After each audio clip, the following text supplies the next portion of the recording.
म सरु लामा। न्यूज सुरु गरौं। प्रदेश नम्बर 2 मा आज पनि सार्वजनिक बिदा दिएको सम्बन्धी प्रसंगबाट। प्रदेश नम्बर 2 मा आज सार्वजनिक बिदा गरेको छ। होली पर्वको अवसरमा सरकारले क्यालेन्डरमै छुट्याइएको 2 दिनको बिदा अन्तर्गत आज पनि बिदा रहेको छ। तराईमा हिजो होली पर्वको अवसरमा प्रदेश नम्बर 2 मा हिजो पनि प्रदेश सरकारको बिदा रहेको थियो। मुख्यमन्त्री लालबाबु राउतको प्रेस संयोजक आतिश मिश्राका अनुसार तराईमा अधिकांश वर्ष 2 दिन होली पर्ने गरेको कारण प्रदेश सरकारले 2 दिन होली पर्वको बिदा छुट्याएको हो। जनकपुरको वैदेही हस्पिटलको लापरवाहीले एक नवजात शिशुको मृत्यु भएको छ। अस्पतालकै लापरवाहीको कारण सुत्केरी व्यथाले च्यापेपछि सोमबार साँझ भर्ना हुन गएकी धनुषाको लक्ष्मीनिया गाउँपालिका 7 की शीला यादवको बच्चा नजन्मिँदै पेटमै मरेको हो। पहिलो बच्चाको आमा बन्न लागेकी उनलाई सोमबार बेलुकी व्यथाले च्यापेपछि जनकपुरको 12 बिघा छेउमै रहेको वैदेही हस्पिटलमा उनलाई भर्ना गरिएको थियो। साँझ करिब पौने 7 बजे भर्ना हुने बेलामा 10 मिनेटमै डाक्टरलाई बोलाइदिने भनेर अस्पतालमा ड्युटीमा खटिएका स्वास्थ्य कर्मीले आश्वासन दिएका थिए। बच्चाको अवस्था बिग्रिएपछि शीलालाई अस्पतालले करिब 2 बजे अपरेसन थिएटरमा लगेको र 3 बजे बच्चाको मृत्यु भइसकेको भने खबर गरेको रमनले बताएका छन्। समयमा डाक्टर नआएको कुरा अस्पतालले समेत स्वीकार गरेको छ। डाक्टर नहुँदा समेत अस्पतालले विभिन्न बहानामा बिरामीको आफन्तलाई अल्झ्याउँदै पर्खिन भनेका थिए। बिरामी आएकै बेला डाक्टर रोशन मिश्रले गाइनोकोलोजिस्ट डाक्टर सुनिता राय यादवलाई फोन गरेको र आउँदैछु भनेर जवाफ फर्काए पनि नआएको अस्पतालका सञ्चालक सदस्य समेत रहेका डाक्टर सन्तोष शाहले बताएका छन्। मापदण्ड विपरीत सञ्चालित यस अस्पतालमा बिना अल्ट्रासाउन्डकै बिरामीको अपरेसन गर्ने गरिएको छ। 50 बेडको स्वीकृति पाएको यस अस्पतालमा अल्ट्रासाउन्डको सुविधा नरहेको अस्पतालले जनाएको छ। सिरियस बिरामीलाई अति आवश्यक परेको बेला बाहिरबाट अल्ट्रासाउन्ड गराएर अपरेसन गर्ने गरिएको अस्पतालले जनाएको छ। लामो समयदेखि स्थगित प्रदेशसभाको बैठक आउँदो चैत 30 गते बस्ने भएको छ। प्रदेश प्रमुख राजेश झाले यही चैत 30 गते दिनको 1 बजे प्रदेशसभाको 5औं अधिवेशनको आह्वान गरेका हुन्। यसअघि प्रदेशसभाको बैठक कार्तिकको पहिलो साता बसेको थियो। कार्तिक महिनापछि सरकारले बिजनेस दिन नसकेपछि बैठक बस्न सकेको थिएन। मुख्यमन्त्री लालबाबु राउतले प्रदेशसभाको बैठकको लागि सिफारिस गरेपछि प्रदेश प्रमुख झाले चैत 30 गतेको लागि बैठक आह्वान गरेका हुन्।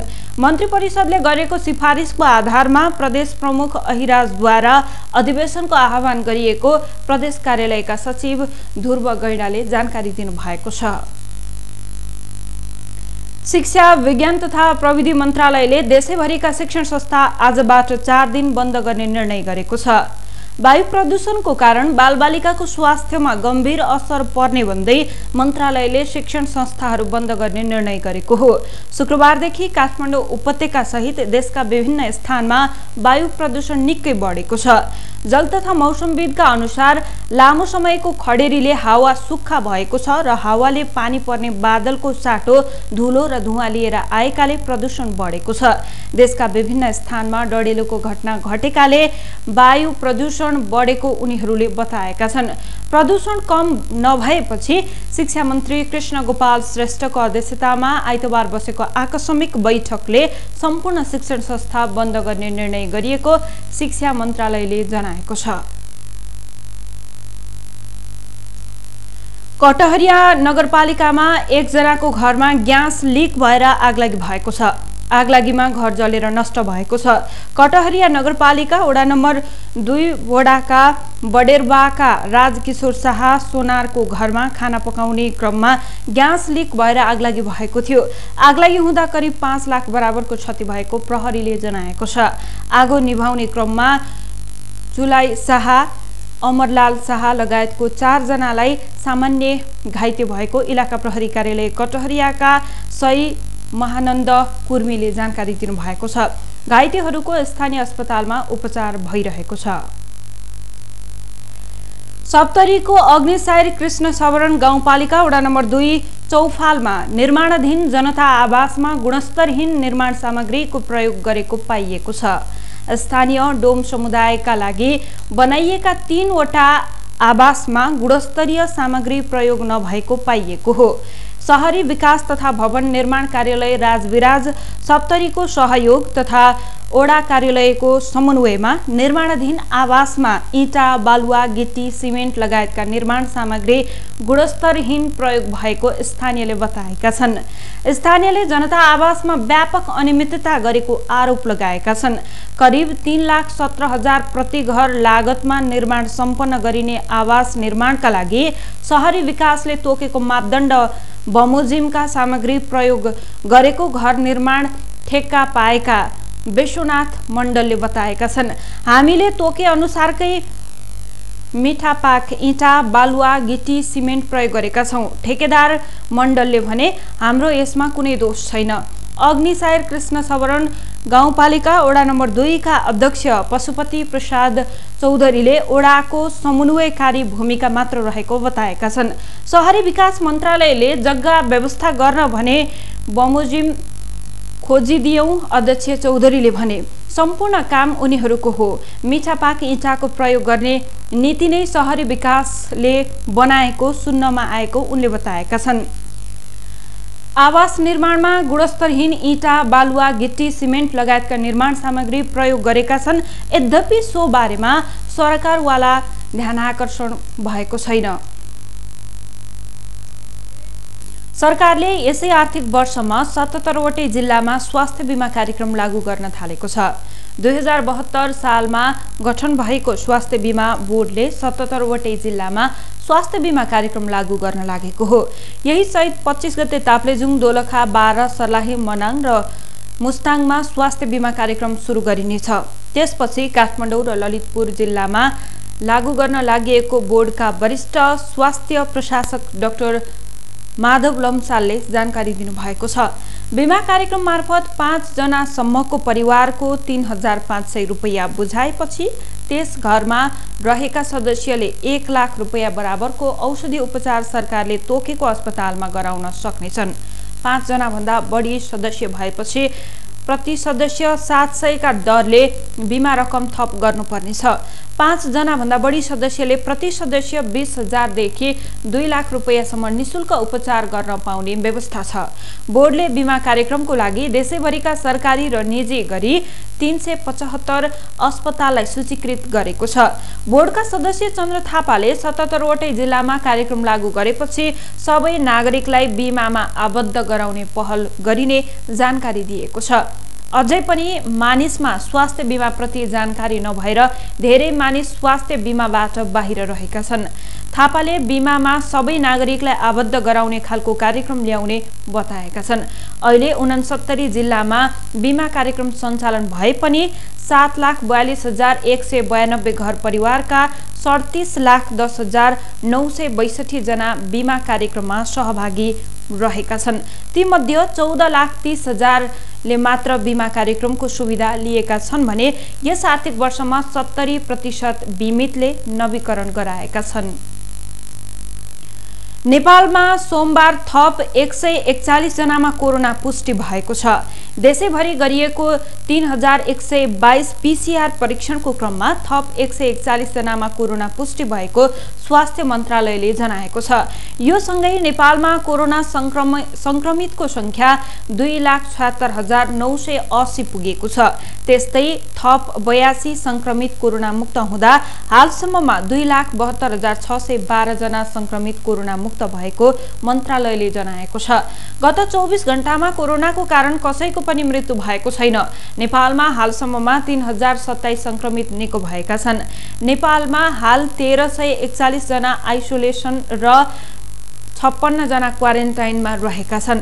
नेपालमा हालसम्ममा 22,64,268 वटा पीसीआर गरिएको मन्त्रालयले जनाएको छ। तराई मधेस द्रुत गतिमा फास्ट ट्र्याक आयोजना काठमाडौँ तर्फको 0 पोइन्ट मानिएको खोकनामा जग्गा विवाद नसुल्झिएपछि नेपाली सेनाले दोस्रो चरणको काम 12 को 0 पोइन्ट निजगढबाट सुरु गर्ने तयारी गरेको छ। खोकनातर्फबाट जग्गा मुआब्जा विवाद नटुङ्गिएपछि सेनाले निर्माण कार्य दोस्रो चरणमा लैजान र काम नरोक्न भन्दै निजगढ तर्फको प्रवेश बिन्दुबाट 22 किलोमिटर काठमाडौँको पुल निर्माण र सडक कालोपत्र तयारी गरेको हो। नेपाली सेनाको व्यवस्थापनमा निर्माण जारी द्रुत मार्गमा हाल पहिलो चरण अन्तर्गत रोड वेभित्र सटिङ त्यसैगरी फिल्डिङ सहितको सब ग्रेड फर्मेसन तयार गर्ने, बक्स कल्भर्ट, पाइप कल्भर्ट बनाउने तथा चट्टान सहितको माटोको प्रकृति र भौगर्भिक बनावट परीक्षण कार्य सकिएको छ। त्यस्तै निर्माण सामग्री लैजान आवश्यक पहुँच मार्गको लागि बेली ब्रिज हाल्ने काम समेत अन्तिम चरणमा छ। नेपाली सेनाका आयोजना कार्यान्वयन तथा अपरेसन प्रमुख सेनानी विश्वबन्धु पहाडीले द्रुत मार्ग निर्माणमा आवश्यक पहिलो चरणको सबै काम सकिएको जानकारी दिनुभएको छ। सैन्यको विरुद्ध आन्दोलनरत म्यानमारका नागरिकहरूले सडकमा फोहोर फालेर विरोध जनाएका छन्। अवज्ञा आन्दोलन अन्तर्गत म्यानमारीवासीले मंगलबारबाट सडकमा फोहोर फालेर विरोध जनाउन सुरु गरेका बीबीसीले जनाएको छ। प्रदर्शनकारीले फोहोर फालेर जुन्ता सरकारको विरोध जनाउन सामाजिक सञ्जाल मार्फत आह्वान गरेका छन्। गत फेब्रुअरी 1 मा म्यानमारको सेनाले सत्ता हातमा लिएको थियो। सेनाको सो कदम विरुद्ध आन्दोलन जारी छ। आन्दोलनकारीमाथि सेनाले निर्मम दमन गरेको छ। समाचार एजेन्सीमा अनुसार विरोध प्रदर्शनमा हालसम्ममा 500 जनाको मृत्यु भइसकेको छ। सोमबार मात्रै 14 जनाको मृत्यु भएको छ। म्यानमारको सेनाले हवाई हमला समेत गरेको छ।